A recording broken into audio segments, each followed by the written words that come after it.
What is going on, guys? I know I haven't made any airgun videos in an incredibly long time.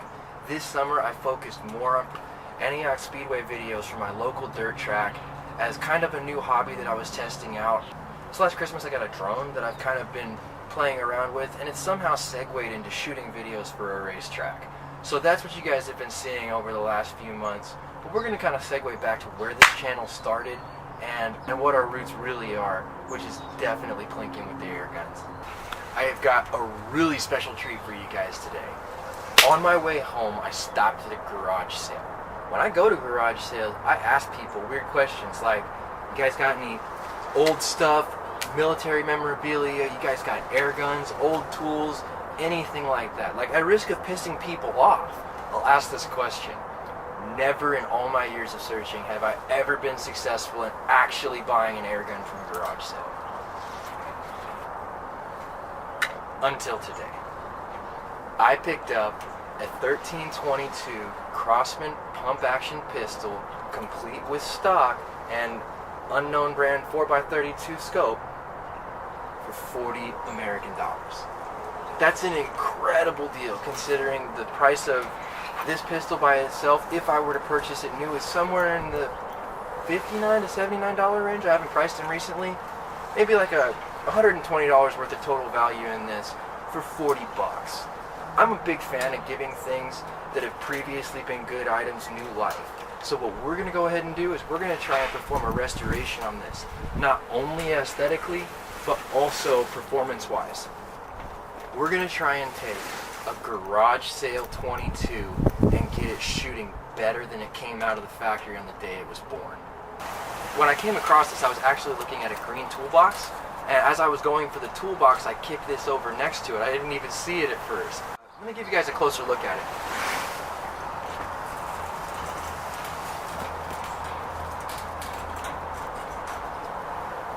The one thing that really stuck out to me about this particular pistol is the fact that the only shiny piece on it is this bolt. That means that this was a well-loved gun. Somebody cycled this pistol enough times to wear off their own homebrew camo paint job. That's love. Something that was once cared for so well definitely deserves a new lease on life. Let's go ahead and get it its first shots downrange, see how it performs out of the garage sale box, and then we'll see what we can do to improve it.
Alright guys, now that we've seen that it's actually fairly accurate, exactly as it was picked up from the garage sale, let's go ahead and get an understanding of exactly what kind of power level we're working with out of the garage sale box.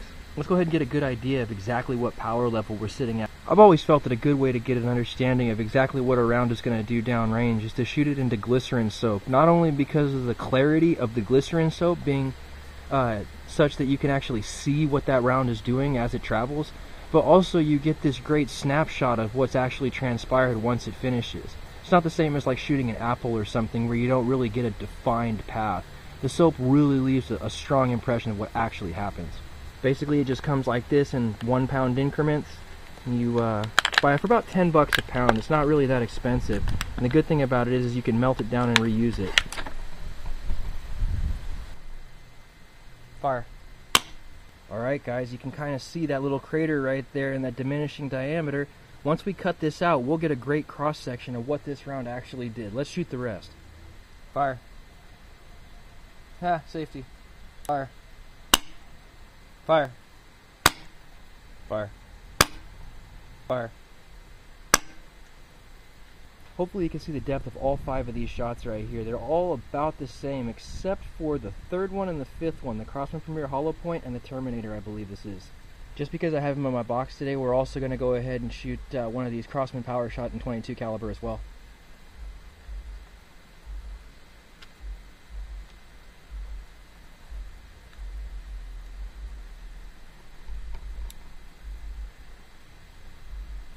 Fire. Alright guys, let's get it cut open and see what we see.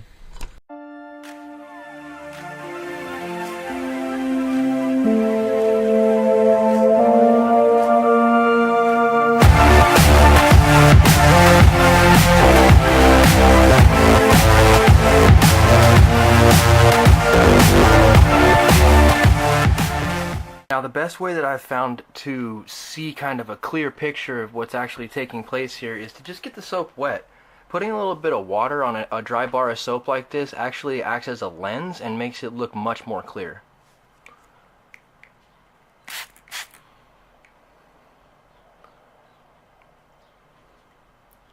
Night and day, folks.